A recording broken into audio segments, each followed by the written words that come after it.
Okay, good morning, everyone, and welcome to an Adventures and Ideas seminar here at Carolina Public Humanities.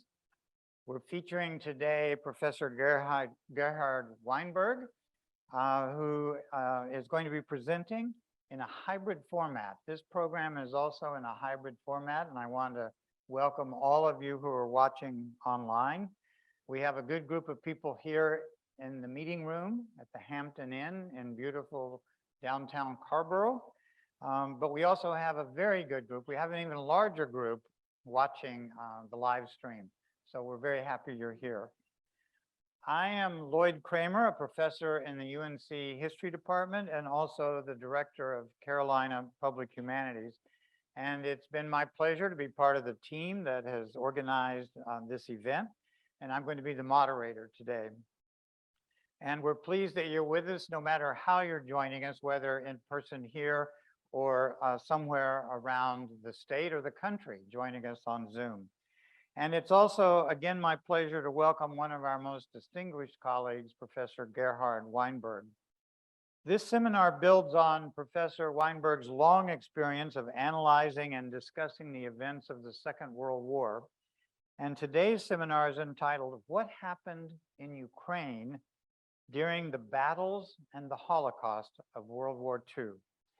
And the events since the Russian invasion of Ukraine in February of this year have raised many questions about how Putin's attack on Ukraine either resembles or differs from Hitler's attack on Ukraine in 1941. So the organizing question for this seminar is something like this: can we better understand the current Russian attack and the Ukrainian responses to this attack by examining what happened in this region during World War II? And Professor Weinberg will help us understand how Ukraine was affected by the war between Nazi Germany and the Soviet Union. And we can also discuss how the current situation might be compared with Ukraine's history during the 1940s.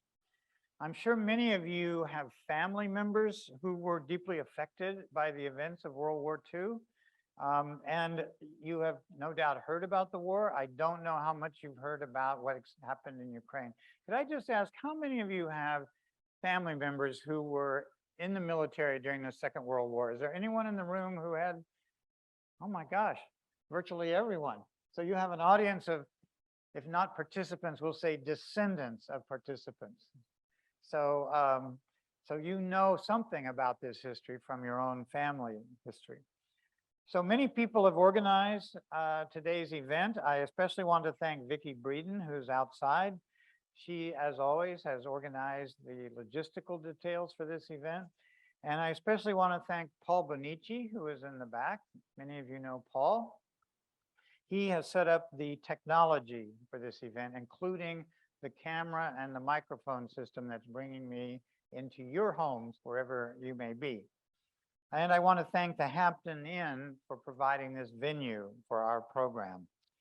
I want to thank a couple of other sponsors, including the Mirka Baumberger Group at Morgan Stanley and Carolina Meadows for their ongoing support. And the support of these sponsors and many others makes it possible for us to have this event. We also collaborate closely with the UNC General Alumni Association, and they are part of our programs at Flyleaf Books, which are starting up again week after next. And I'll say a little more about those before a later session. I will mention, though, that we're having a special event this Wednesday, September the 21st, with the author Mike Duncan, who has recently published a book on Lafayette. And I might note that I once wrote a book on Lafayette, but Mike's book is doing much better than mine. However, I have no envy or despair about this, and I'm going to join him, and we're going to have a conversation in which I ask him what we can learn about Lafayette's life and career for democracy in America today. I think it's open. If you attend in person, though, you're supposed to buy a book, so you might want to watch online. We'll be live streaming it. So I encourage you to tune in if you'd like to. So most of you have attended previous programs and seminars of Carolina Public Humanities. I should mention to our online audience that we've been organizing these programs since 1979, and they continue to evolve. But our goals and mission have remained the same. That is, we serve as the bridge between the university and the people of North Carolina and beyond North Carolina, outside the university. And we also organize numerous programs for high school teachers, for colleagues at community colleges. We partner with communities and libraries across the state. And you will find more information about all of our upcoming programs online at our website, and also this brochure, and we have some copies of that here. I also want to ask if, I think we might have one or two first-time participants. Is this someone's first time ever at a, oh, we have two. We are so happy you are here. We're thrilled. In fact, we have a tradition of giving out an award, that is to say, a card that you can write your friends and say, I had the time of my life at a humanities seminar. And they have quotes from distinguished humanists. This one is from René Descartes. The reading of all good books is like a conversation with the finest minds of past centuries, in which they reveal to us only the best of their thoughts. And another one, Maya Angelou, we have some impulse within us that makes us want to explain ourselves to other human beings. That's why we paint, why we dare to love someone, because we have the impulse to explain who we are. This is our gift. Paul, do you want to, did you come over here to help me? He's a jack of all trades. Thank you. Over here, the two people who are new, right here, right? They're right here. Okay, and finally, I want to thank some members of our advisory board, some of whom I think are watching online, and two or three who may be in the room. I think Bob Kuykendall is here, and Abby Allen, Margaret Avery, Miriam Zetlow, and Ann Lemon. These are part of our team who serve on our advisory board, and I always appreciate the work and support that you provide. So I want to briefly summarize now the plan for today's seminar. Professor Weinberg will give 3 talks, and each of these sessions will last about 75 minutes. And there will be time at the end of each session for people to ask questions and for Professor Weinberg to respond to your comments or questions.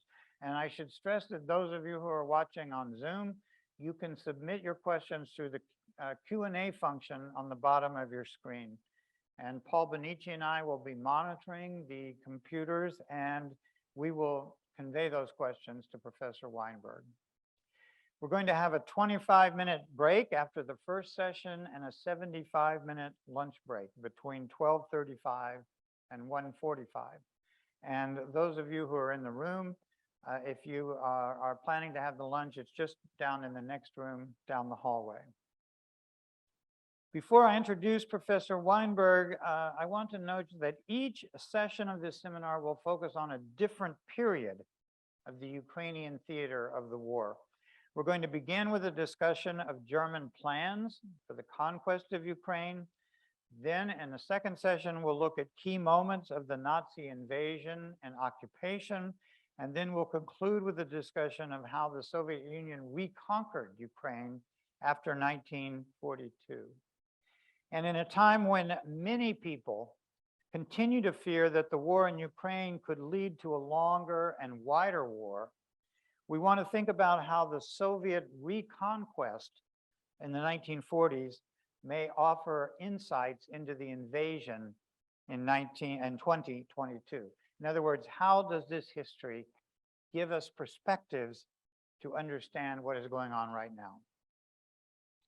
So our speaker and historical guide for this seminar is Professor Gerhard Weinberg, who perhaps needs no introduction to people who've been learning from him throughout his long career here in Chapel Hill.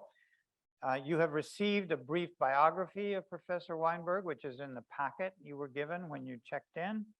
But I want to note that Gerhard is the William Rand Keenan Jr. Professor of History Emeritus at UNC. That's a long title. but it's a distinguished person it refers to. As many of you know, Gerhard experienced German life under the Nazis because he was living in Germany as a young child when Hitler and the Nazi regime came to power. But his family later moved to England, and they were eventually able to come to the United States. And he was here during the war, and then he joined the US Army as World War II was ending. And he went to Japan as part of the US occupation force in 1945, 46, that period after the war. He came back and earned his PhD at the University of Chicago and taught in the history departments at the University of Kentucky and the University of Michigan before wisely coming to Chapel Hill in 1974, and he's still with us. He is one of the world's leading scholars on the history of World War II and Nazi Germany, and he's written many influential books, including his monumental work, A World at Arms, A Global History of World War II. In 2011, Gerhard received the prestigious Pritzker Military Library Literature Award for Lifetime Achievement in Excellence in Military History. But this is only one of many, many awards he's received over his distinguished career. And as one of his colleagues in the history department at UNC, I know he has trained generations of UNC PhD students. But equally important, he has loyal fans throughout the United States, on Zoom, in classrooms, and in the wider community. And I'm pleased to introduce him now for this opening talk of the seminar, in which he will discuss German plans and hopes for the conquest of Ukraine and their initial implementation, including the Holocaust. Professor Gerhard Weinberg.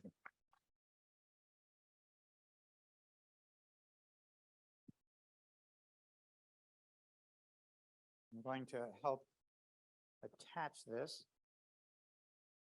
I hope the sound comes through clearly. Put this in your pocket.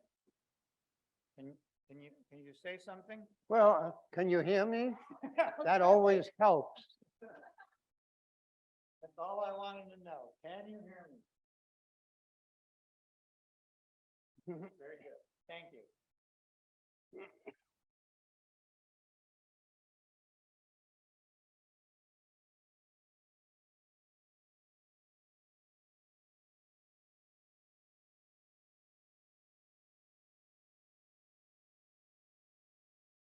Good morning, everybody.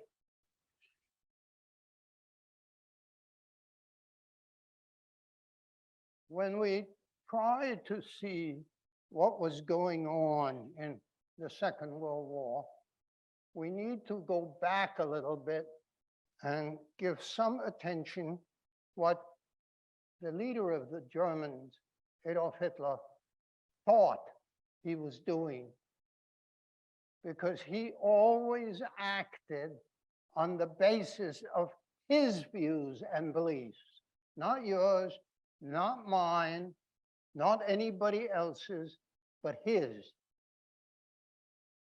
As he had explained in broad terms to the German people before he became chancellor in 1933, he was planning a series of wars. In no other country on earth after the First World War would any political party urging more wars have become the one getting the largest number of votes in a free election, as the Nazis did in the early 1930s, which is why he became the chancellor of the country. In more specific terms, he was thinking and hoping for a sequence of 4 wars. The first would be against Czechoslovakia. You can see it on the map there, to strengthen Germany's position in Central Europe and enable him to recruit additional divisions from the roughly 3.5 million people of German background living there. The second war would be against England and France. And if you ask why, the answer in his thinking was very clear. It was his main objective to conquer lots of space as a base for German domination of the world meant heading east. But Germany could not safely send its army to the Ural Mountains and beyond with British and French troops short distance from Germany's main industrial area. So those powers had to be crushed in war number 2. That would make it safe to do number 3, to crush the Soviet Union, which would have for Germany the additional advantage beyond the space of providing the fuel, the oil it would need for the special weapons it needed for war number 4 against the United States. You had to have fuel for intercontinental bombers and super battleships, which he ordered in 1937 to start developing. The weapons under construction already would do for number 1. Some new ones would be made for number 2. No new weapons would be needed for war number 3, because from his perspective, the Bolshevik Revolution was a stroke of great good fortune for Germany, because it replaced the Romanov governing system and bureaucracy, which included substantial numbers of people of German background, with a bunch of incompetent Bolshevik Jews. So no new weapons were needed for that. But the United States was far away and had a substantial navy, and therefore new weapons, as I just mentioned, would be needed for that. Intercontinental bombers that could fly from Germany to the United States and back, and super battleships to deal with the American Navy. And as I said, by 1937, the weapons for war with England and France were under production. And it was at that time that they began, the Germans at his orders began to develop the weapons for war with the United States. Now, the first of these wars was called off at the last minute as British Prime Minister Neville Chamberlain several times flew to Germany, and Hitler got trapped in diplomacy. And from his point of view, the Munich Agreement of 1938 was the biggest mistake he made in his whole career, because that was the time to start the first war. No one was going to cheat him of the second war, England and France. As you, I'm sure, know, he invaded Poland to clear his eastern border, and England and France declared war, and just to make sure that nobody cheated him of war, as Neville Chamberlain had done the year before, he made certain that the German ambassadors in London, Paris, and Warsaw weren't there. They were all kept in Germany. He wasn't taking a chance. The war against the Soviet Union, he had originally hoped to do much earlier than came off. He hoped that the war in the West could still follow Poland in the late fall of 39, but it got postponed, into 1940.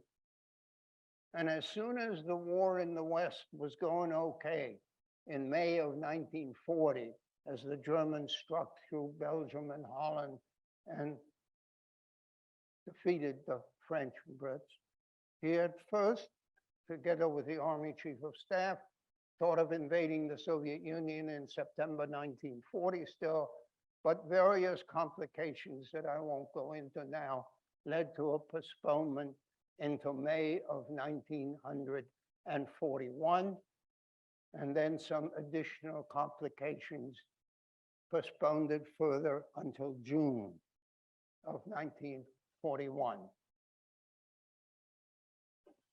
The hopes and plans were on the concept that this would be easy and quick, would last only a couple of months.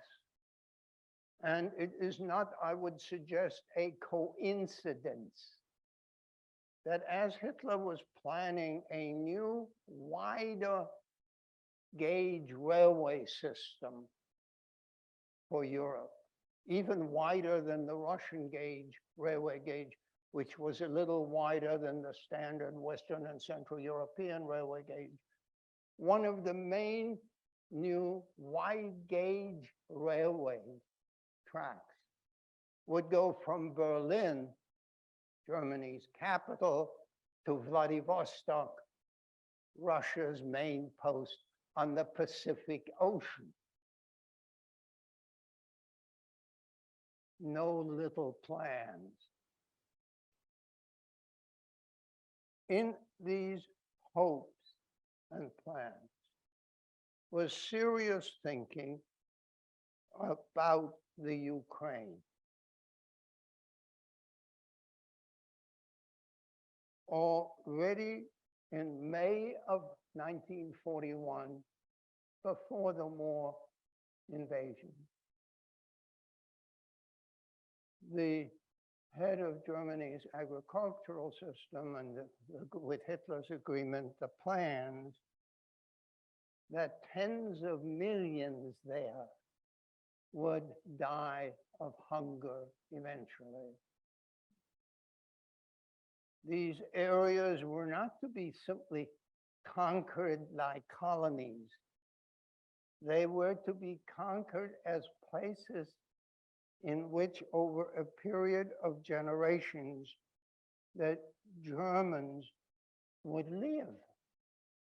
Instead of leaving German states as German settlers had done in the past and going to Canada, to the United States, to goodness knows where on earth, they would all settle east of Germany in the newly conquered territory. I will come to some more details of that aspect of the plan in a moment.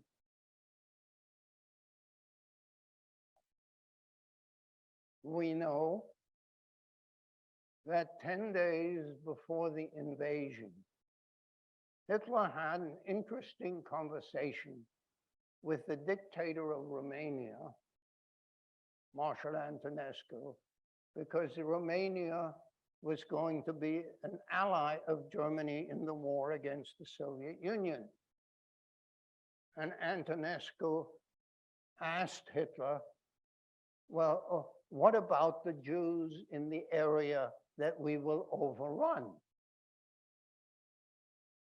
He asked this question because he knew that in that portion of the Soviet Union into which Romanian forces would move at the southern part of the Eastern Front, that was a part of the area of the old Russia where Jews who lived in Russia were required to live. So there were substantial numbers. In the Ukraine, somewhere around 2.7 million. And Hitler said, oh, they will all be killed.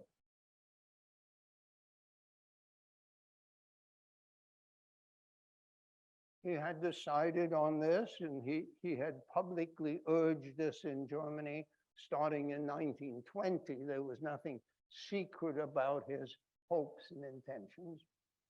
But one has to be realistic. We see this all backwards as it happened. The Germans under Hitler were moving forward, and they did the experimenting as to how do you do this sort of thing on their own people in what is usually referred to as the euthanasia program. That is to say, the killing of those Germans, non-Jewish Germans, who couldn't work anymore because they were either too weak, whether they were wounded World War I veterans, whatever it was. It was by experimenting on those before the war started that the Germans developed the answers to the questions: how do you define those to be killed? How do you collect them? How do you kill thousands and tens of thousands and hundreds of thousands of people? How do you dispose of corpses by the tens of thousands? And very important, how do you get and recruit people who, as the way they work and earn their living, kill other people 6 days a week, all day except for the lunch break? These issues the Germans were working out before they started World War II on the non-Jewish German population.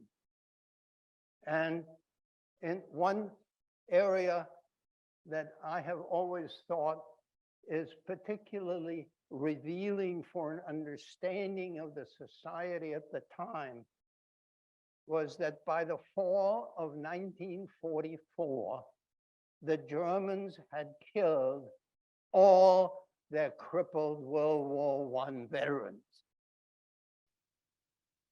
and had started on killing their badly wounded World War II veterans, the lives of many of whom were saved, ironically, by the Allied victory in May of 1945, when this program of killing crippled World War II German veterans had many, many, many thousands still to go.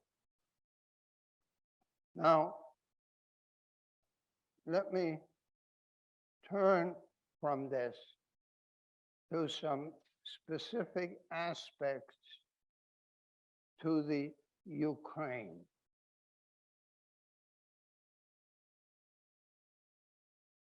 One needs to keep in mind that the Ukraine was at the time an identified socialist republic within the Soviet Union.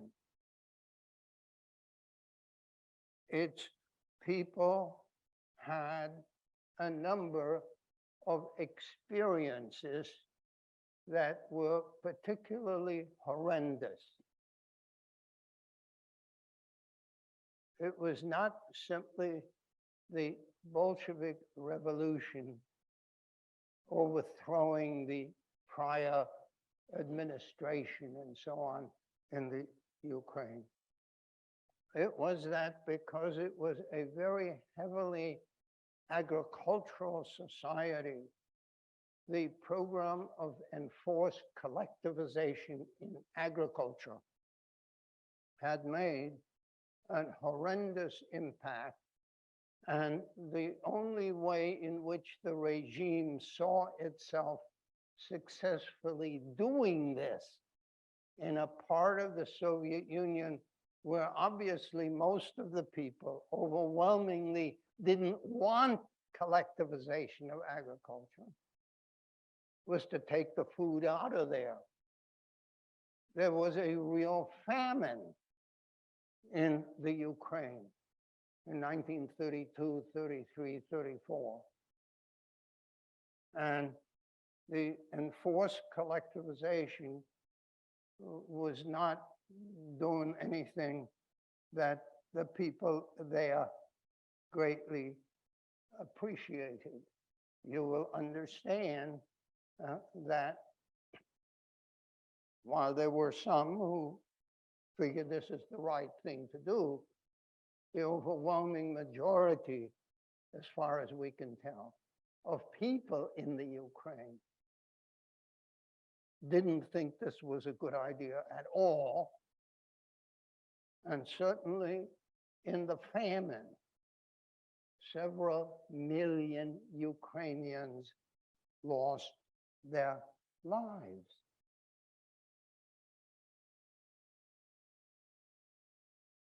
The Ukraine had one other experience relevant to our topic.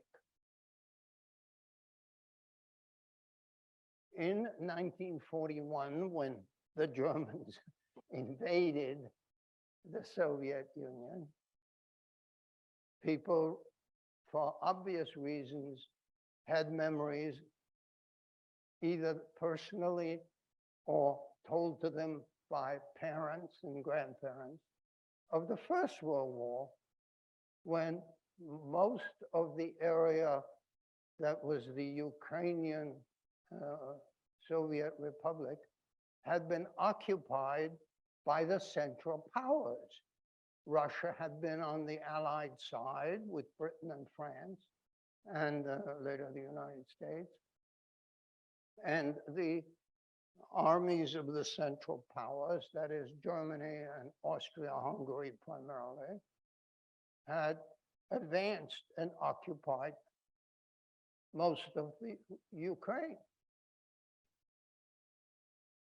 What is relevant and often mentioned in the literature is that this experience of occupation by the Central Powers wasn't exactly pleasant, but it wasn't very harmful.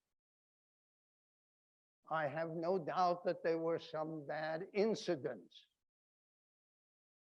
but nothing very terrible or special happened to the local population. They were now being run by military occupation officials who had no particular interest in doing harm to the local population.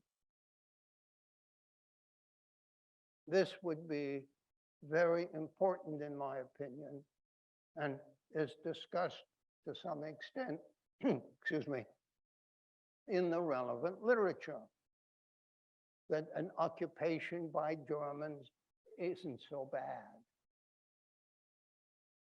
There is a second memory, which is, to the best of my knowledge, totally ignored in the relevant literature, but which I suspect would be of great importance. In the First World War, the Central Powers had captured hundreds of thousands of surrendered Russian soldiers. And while many of these were kept in Germany as forced laborers for a while after the war was over,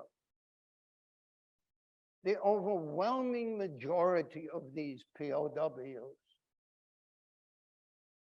the best guess is that somewhere over 90%, eventually came home.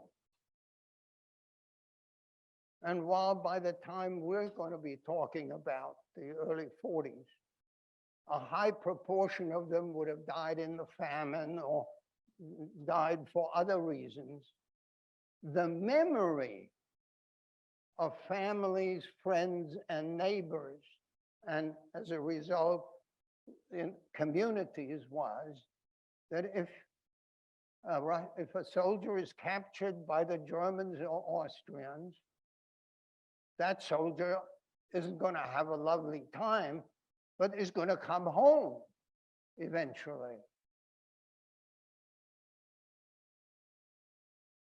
One cannot, in my opinion, understand the reaction of the Ukrainian population and that of other parts of the Soviet Union without noticing what would be an incredible difference in this regard in World War II.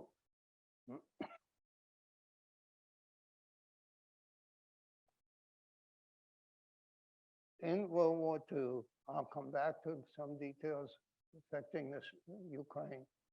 The Germans killed or let die 3.5 million Red Army prisoners of war. Instead of over 90% coming home, over 2/3 were killed or left to die. It's a subject I'll come back to, but it's a portion of the memory of a German occupation that is totally neglected in the literature, as far as I can tell, was that if you were captured as a prisoner, chances were pretty good that when it was all over, you would come home, as had in fact happened.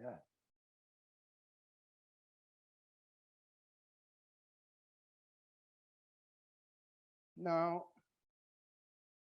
in relation to all this, there is another plan that, at least in my judgment, has to be seen in connection with the German planning for the Ukraine and other portions of the Soviet Union that were to be conquered.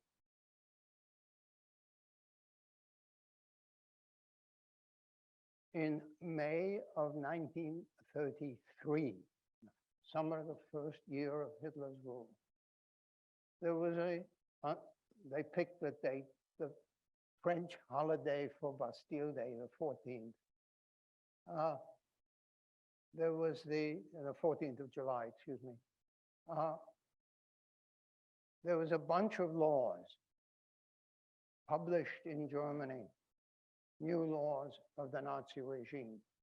And one of them was for compulsory sterilization of those likely to have what were considered racially defective children.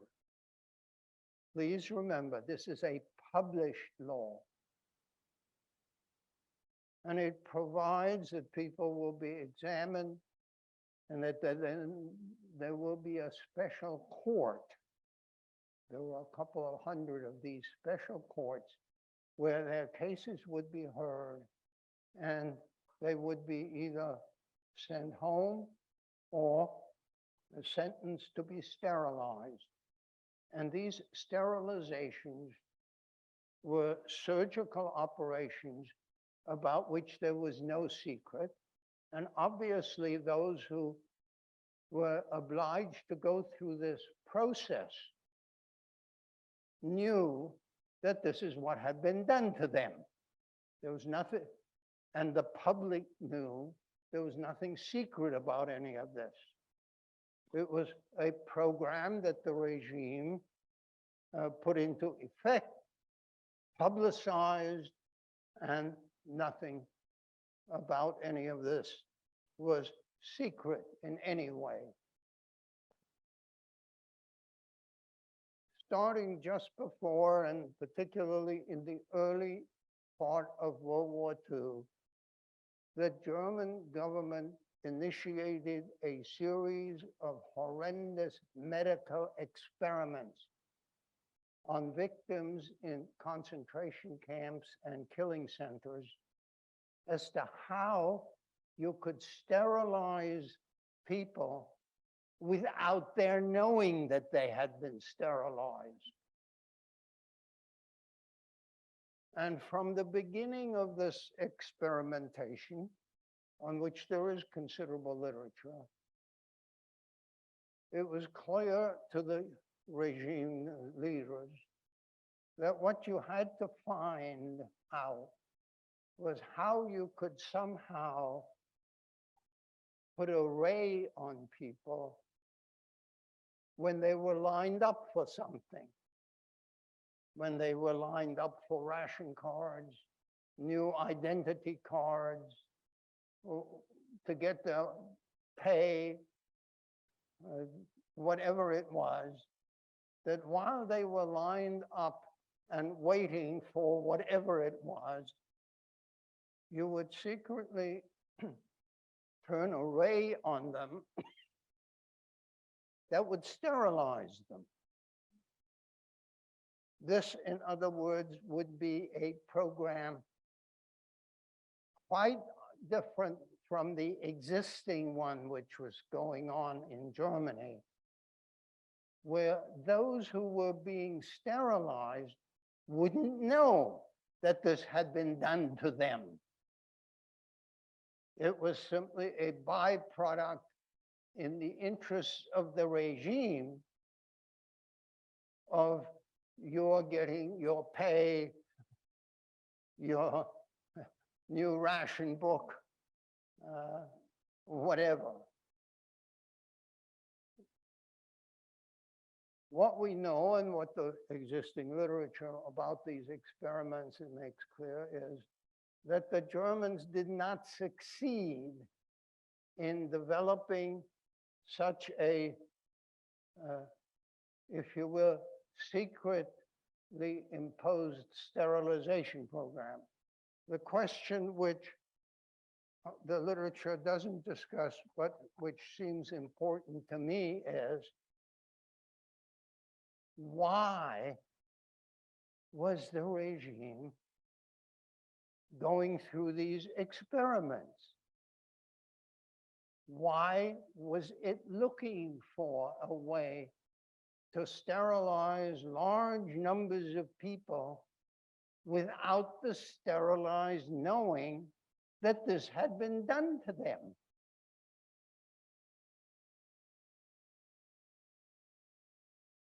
It has always seemed to me, and no one in the room or listening on their TV is required to agree with me, but this was, in my opinion, the way that beyond actual killing, the displacement of the Slavic people of Eastern Europe, of the Ukraine and elsewhere, to be displaced by Germans, settlers, could be eventually implemented. It was one thing, as I said, explained to Antonescu, physically to kill Jews. In the Ukraine at the time we're talking about, were about 2.5 million Jews. But the population of the Ukraine as a whole was 41 million. If you were planning over the next generation or two to replace all of them with German settlers,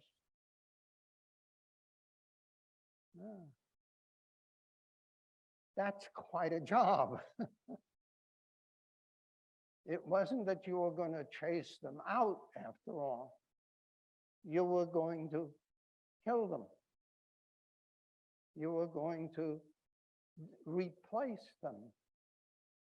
It was for this, in the Eastern Europe, with the, in their eyes, racially inferior Slavic population, the way to reduce it, so it could be replaced by German settlers,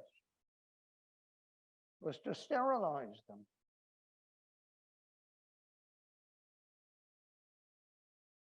As I mentioned, we know that the experiments did not succeed in finding what they were looking for.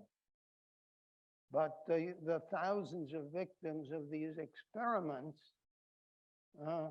were, if you will, the predecessors of those who would be affected if and when the program was successful. During the time that the Germans occupied Ukraine, and I'll mention that again in a moment, about 1.5 million Ukrainians were forcibly taken to Germany as slave laborers. If the Germans had found what they were looking for in those medical experiments, you see, those were obvious potential victims of this program. And it could also be installed in any occupied portions of Eastern Europe, so that when people lined up at the post office, at the bank, at whatever, you could, without their knowing it, subject them to that program. Now, as we look at all this, we have to keep in mind, excuse me, that from the German perspective, Ukrainian nationalist movements could be helpful to begin with, because by definition, those who wanted an independent Ukraine state had to be opposed to rule from Moscow.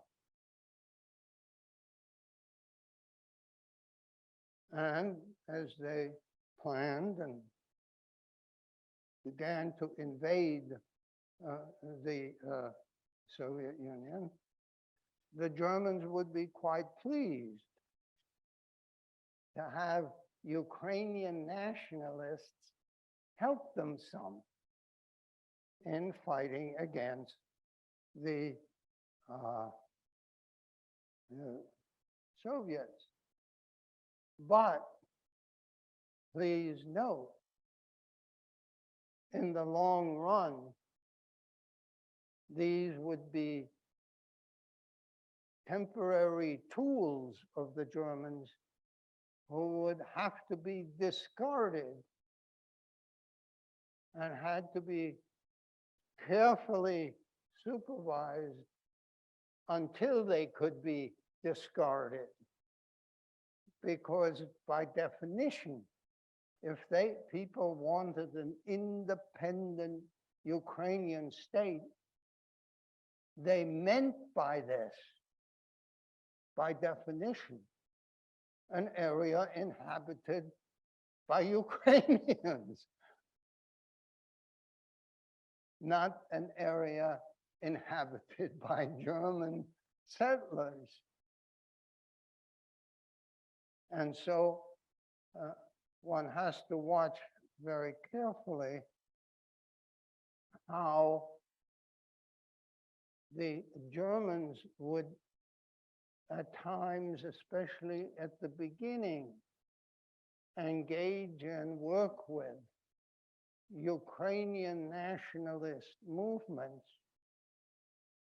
but were from the beginning very careful not to give them any real authority and other opportunities, because the plan, the long-term intent here was to do away with all Ukrainians who were of Slavic background. One has to keep in mind that this sense that I mentioned, that crushing the Soviet Union would be easy because it was all run by a bunch of incompetents. So you had racially inferior people ruled by hopeless incompetence. This was why the Germans thought this could all be done very quickly. But the displacement of the Slavic population by racially superior Germans was something that you didn't do in 6 weeks. That was something you did in a period of several generations.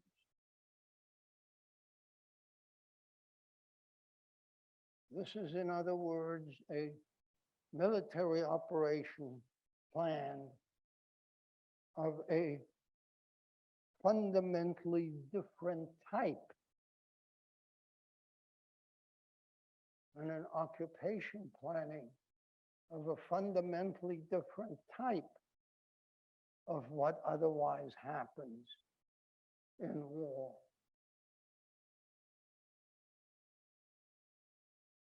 And to an extent, but not entirely, the Germans shared these views with the countries that were going to be their allies in this war. Excuse me. The Finns would join because they wanted to reconquer what they had lost in that winter war when Russia had attacked Finland, and they had fought to defend themselves in the winter of 39-40, and they hoped to get back what they had lost, and maybe a little bit of the Russian territory in addition. As I've already mentioned, Romania, which had also lost a piece under the German-Russian agreement, was an ally of Germany and would invade alongside the Germans. And that's why, as I mentioned, Antonescu wanted to know what they were going to do about the Jews in the area to be overrun. Hungary also hoped to get some territory from the Ukraine and join in war against the Soviet Union. And because the Germans had bailed out the failed Italian invasion of Greece in the winter of 1940-41, Mussolini decided that it was best to send some troops also alongside the Germans into the Soviet Union, not because he had these population notions that Hitler and his adherents had, but rather, if you will, as a diplomatic move to strengthen his position in Europe by being allied with the victor, that is, with Germany. And so what we tend to forget is that alongside the German troops invading the Soviet Union, there are Hungarian, Romanian, and Italian units, mostly at the southern part of the Eastern Front. And after it gets going, the invasion, General Franco, who had won the Spanish Civil War with German and Italian help, also gets an Italian outfit recruited and put together And they, it's called the Spanish Blue Division, get to fight mostly at the northern end of the Eastern Front. And it has always seemed to me kind of intriguing or worth a smile that the troops from the country in the southwestern corner of Europe get to fight at the northeastern. From the southwestern, they get to fight in the northeastern corner around Leningrad on the Eastern Front. But these, if you will, assistance of the Germans in the invasion of the Soviet Union and the fighting there, what we need to keep in mind is that they are thinking in totally different ways from the Germans. And I think it's fair to say that generally speaking, they don't have the foggiest notion of what it is the Germans are really planning and hoping to do. We know that today on the basis of evidence from the German archives and memoirs and trials and so on. But it's important, in my opinion, to keep in mind that the Romanians, Hungarians, Finns, and Italians who are sent to fight alongside the Germans after June 41 are not parts of this long-term planning of the Germans, which they, for obvious reasons, I'll come into that in my next talk, begin to implement at the beginning, but never really explain to their military diplomatic allies in the actual operations on the Eastern Front. And one cannot help wondering what those governments would have thought if they had been informed by the Germans. But the Hitler government wasn't going to take a chance on that. Whatever military allies they could get, that was just fine. But these areas were going to be settled by Germans, not by Finns, not by Hungarians, not by Spaniards or whatnot. One has to look at this in realistic terms over the time. And we know that these plans of the Germans were in part implemented and in many ways not implemented, but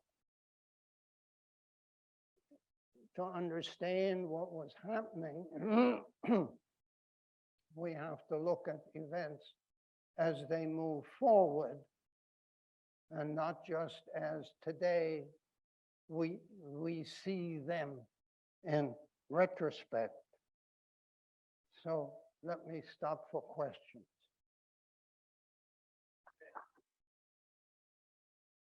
Thank you. I think I have my microphone on now. And let me invite those of you who are watching on the Zoom.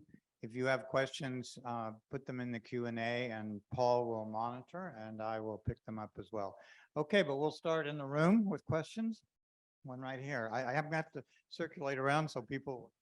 So were the sterilization experiments focused on men, women equally, you know, whoever you get in the post office line, or what was the approach? I'm sorry, I could not get the question. The sterilization experiments, were they focused on men, on women, just everybody? Both on men and on women. As I said, the German program for German sterilization of Germans, I think I'll sit down for a minute. Those were both men and women. And the rays that were going to sterilize people in line for something, but also for, they hope, for men and women, and the medical experiments which were conducted on men and women, because from the German point of view,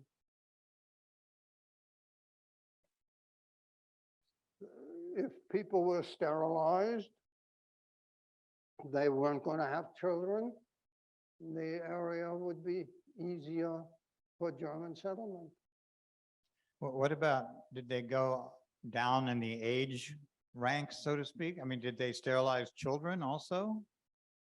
Teenagers, young people? Yes, they went to young, they were trying it out on young people. And those, but again, you have to distinguish this from the program instituted in 1933 on the so-called Aryan Germans. There too, teenagers were occasionally picked. By the time they got through with that, that is to say, when the war ended, some 400,000 Germans had been sterilized. Wow. But those were, they all knew it. I mean, that's the point.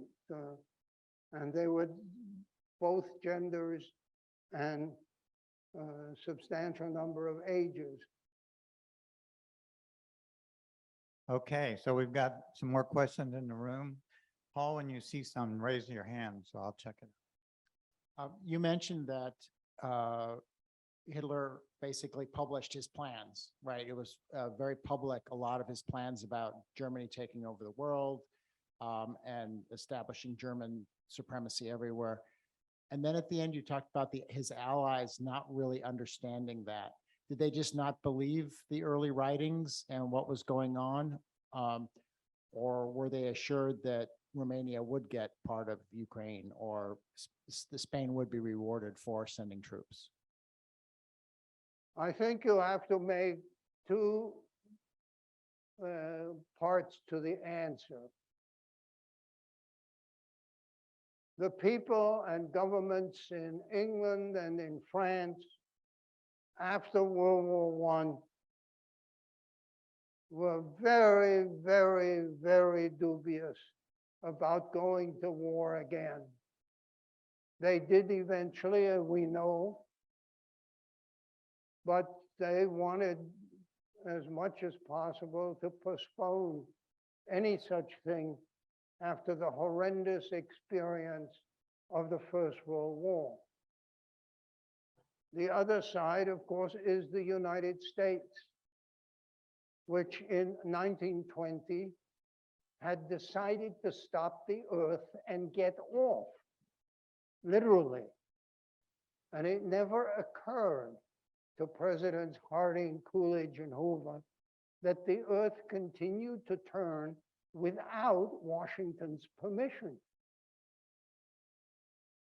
And what you have to keep in mind is that this was no secret. the British and the French knew that the United States had decided to leave the earth. And that they would do nothing.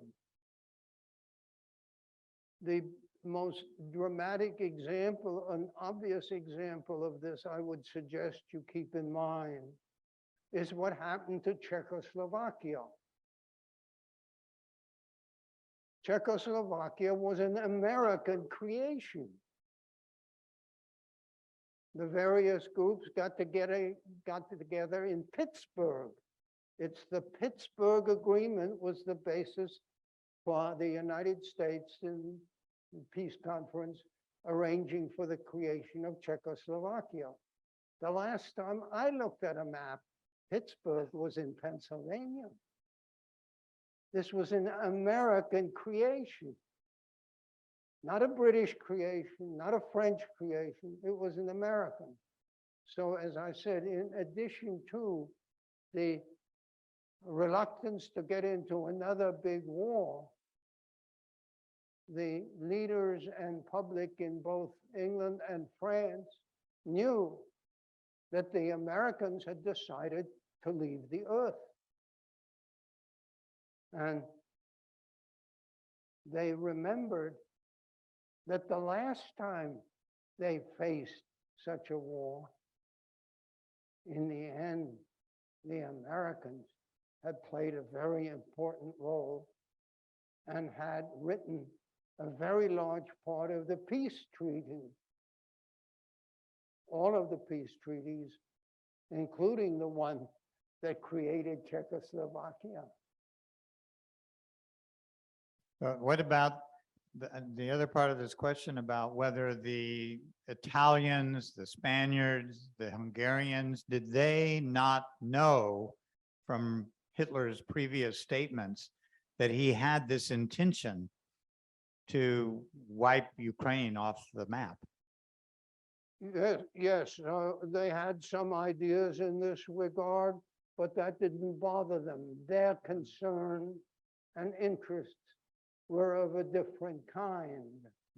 As I said, the Finns wanted to get back what they'd lost in the Winter War and maybe a bit more. The Romanians wanted to get back what they had lost and maybe a bit more. The Italians were doing what Mussolini wanted for his status and Italy's status in the Southeast Europe. The Hungarians wanted to get back the hunk of Czechoslovakia that they had gotten earlier. Those were the things that were in there. And if the Germans wanted to do this, that, or the other thing to the Ukrainians, the Belarusians, the Turkestani, and whatnot, as far as they were concerned, they weren't going to worry. Wasn't their problem. Yeah, okay. I have another question here and then I'm going to go back on the other. So kind of along that same line of what with the Germans publicizing or with Hitler publicizing his plan of what he wanted to do, how far within the military, German military ranks from top to bottom did that community know that their objective was basically world domination, will sterilize everyone, everything part of it? I have a sense that there was some level of secrecy at the top, but based on what you said with this public law, maybe there was no secrecy within the military, German military establishment.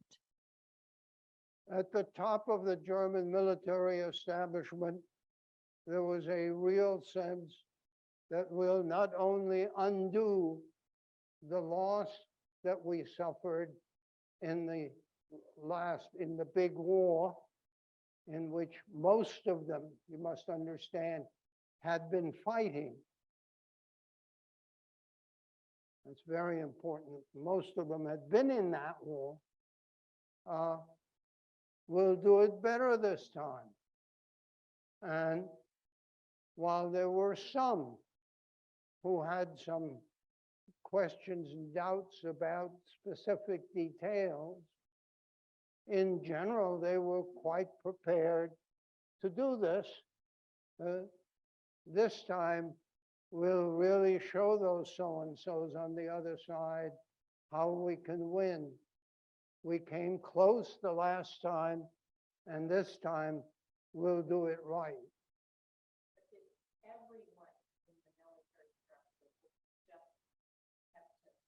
So the question was, did people at in other levels of the military understand this vision to destroy the people of Ukraine and others?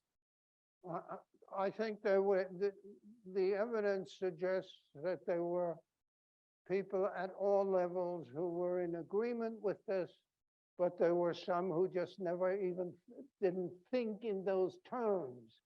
It wasn't that they were opposed or in favor, but we're going to win this war. And the issue of what happens and who lives in Vladivostok in 100 years, that was something that the vast majority of them never gave a moment's thought. That was not an issue. Okay, we had some questions here and over here. You talked about the idea that they wanted the Germans to settle in Ukraine once they were wiped out. What's the definition of a German? Is it only someone in the country of Germany? Were German roots in Austria, Hungary? If families had Germanic roots, how did Hitler define a German? It would include all Germans. And if they were in Hungary, or if they were the descendants of those who had emigrated to or had lived for generations in Holland, Belgium, Norway, Denmark, Greece. Even in the Soviet Union, wasn't And there? in the Soviet Union, because there were in the Ukraine and in other parts of the Soviet Union, people of Germanic background. And as far as the regime, the Nazi regime was concerned, these were racially, keep in mind, that's the definition here. These are racially on our side and our part. And, excuse me, in the Ukraine, there were, and I'll come back to that in my next lecture, there were substantial numbers of people of German background. And as far as the government, Nazi government was concerned, these were all people of the right sort. Did they have to be pure? I mean, I know the part about marrying a Jew was considered not pure, but if you were married a Slav and you had a Slavic great-grandmother, how pure? Was there a definition, not about Jews, but with other branches in Europe? There was a very marked difference. Some of those in the top of the regime took the view that they have to be pure. We have to go at least to the grandparents or great-grandparents. But then there were those who took a more open view, that if they were predominantly of German background, they would do. On this subject, there was not unanimity at the top. So it was more ambiguous than the definition of who was Jewish or not Jewish. Here, there was more flexibility. Yes. If you spoke German, you had German roots. Yeah. Okay, we have a question over here. Yeah, hi, I'm looking at the map you have here, which shows, I guess, the borders before World War II, and Romania appears to be pretty large. I'm wondering what territories were they hoping to gain from Ukraine that they thought they had previously lost? Because it looks like their border already is on the Dniester River, which includes Moldova, and I don't know what else they would have expected to gain from Ukraine. This area of Bessarabia was taken by the Soviet Union under their pact with Germany. And of course, the Romanians wanted that back. But then there was in the southern part of the Ukraine adjacent area called Transnistria, which was under Romanian occupation. And the Nazis were quite prepared. I think the evidence on this is good, is to let the Romanians have some of that. And that was, of course, also why Antonescu was so concerned about the fact that in that area, there was a substantial 3–4% Jewish population. And he wanted to know, and Hitler told them they'll all be killed. Gerhard, I have a question online here. Someone wants to know about a comparison. Do you think that in the current situation, Putin had any plan similar to Hitler? That is to say, to eliminate large parts of the population so that others could take over in Ukraine? From his point of view, at least in my reading, this is a territorial and not a racial issue. He thinks, he believes in reincarnation. He is Stalin reincarnated. And he is going to rebuild the Soviet Union as it once was. And whether people are in Georgia or Azerbaijan, Armenia or the Ukraine, and although he doesn't say this quite aloud, Estonia, Latvia, or Lithuania, they all belong to the Soviet Union. And the fact that in these areas, there are various kinds and differences of people, I have seen not the slightest evidence that that is something of interest to him. It is in this regard, as in others, he's much more like Stalin. When Stalin annexed, let me take an example. It's one of the few of these areas that I've personally been in. I've been in Estonia a couple of times, most recently just a year ago. When Stalin annexed Estonia,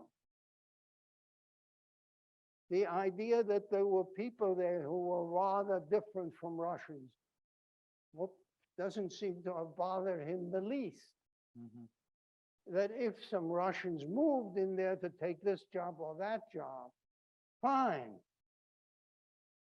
But this racial aspect, which was in a way central to the German program, it was not a matter of getting another colony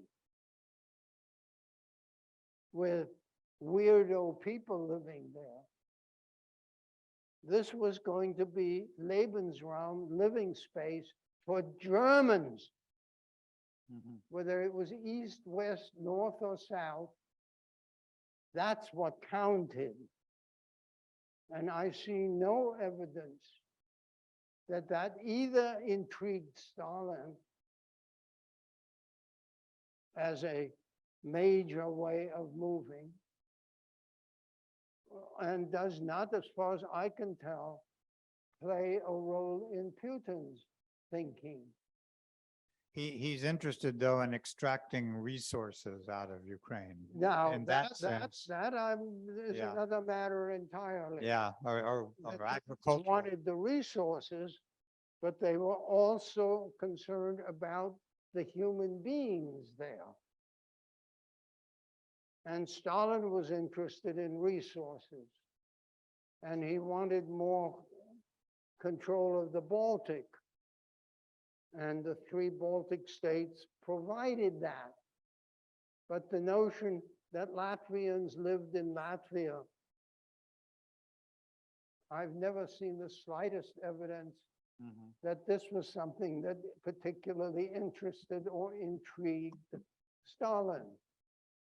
they should all become good communists and behave the way I want them to. That was the key point. But that these people were not great Russians. Mhm. There is no evidence that I've ever seen that this was something that moved Stalin to act. And I don't see it in Putin either. So insofar as people are killed or disappeared, it has to do with simply the strategic political control of the territory, not some racial or ethnic motivation. Well, Yeah. I do think Here, let me help. that there is the population issue insofar as Putin has to face it is, in my opinion, a thing that is moving him. Mhm. The population of the Russian Federation has been shrinking. Mhm. And as a result of this fighting in the Ukraine will shrink some more. Yeah. But the people to be annexed will increase the population. Mm. And the fact that some of that population is not Russian, I see no evidence of Mhm. that being of interest to them. Well, that is an interesting distinction. I think, well, maybe we have one last question and then we're going to take a break, but we want to get this one on the table. This question may not be appropriate for this talk, but for the next one. The Donbass, Putin has gone after the Russians to support him in Donbass. So there is an element of my people as opposed to those Zelensky-like people. Wouldn't you agree? Well, but basically speaking, it's to get the resources of that area. There is a regular Russian population scattered in that area. And to get the area, insofar as there are Ukrainians in the area, they may eventually not be so well employed and therefore move elsewhere. But I don't see any planning or implementation of planning to get rid of non-Russians in the area. And that is most obvious over the last 10 years. There have been Putin's forces in Kazakhstan, as I'm sure you know. I don't see any sign of this being to displace Kazakhs with Great Russians. Okay, okay, we're out of time, but this looks like an urgent question. Well, So I'm going to throw this over for an urgent. What about the forced removal of all the Ukrainians in certain areas, forcing them into Russia? And there's at least news reports of sort of retraining camps. Is it just political in the sense that, like you said, it's not racial, it's not Ukrainian, but it's totally, do you support me or not? It's tactical. Is that why? Because they supposedly have done that, these forced removals. yeah, well, the very fact that you can try to train the Ukrainians to do the right thing suggests that it's not racial. That is, you may move those who are not loyal, but you recruit and train and support those who are. You find collaborators. So, but this is a political, I think to the point, the goal is to destroy the resources for an autonomous Ukrainian state. But the people could still be there. They just have to be controlled by someone who's controlled by Yeah, Russia. They have to behave Yeah. the way they should. So That this is in would the be eyes of more, the regime. Yeah. But you see, from the German point of view, how a Slav behaved was in the long run irrelevant. Mhm. It didn't make any difference. Once the person had been born a Slav, there wasn't anything that person could ever do Mhm. to change that. And so you couldn't become a real citizen of the German Empire Mhm. because you were a Slav. And you would remain a Slav. And what the Germans, in my opinion, hoped to do was sterilize, So, if not kill them. so the distinction you're drawing is that Putin's war is a more classic effort at imperial conquest, simply to destroy an independent state and take control, whereas Hitler's goal was a racist, something that people were not familiar with at that point. There had been such things, but they couldn't grasp that this was a racial war, not just a traditional war of conquest. So maybe that's the distinction. Yeah, of course, if you're sitting in a village in Ukraine and someone comes and takes you away, that distinction disappears. But still, I think that is an important differential. Well, look, we've gone over a little bit. Like all plans, they get disrupted, but we are going to take a 20-minute break. Those of you online will be back around 11:20. And thank you, Gerhard Weinberg, for launching the discussion.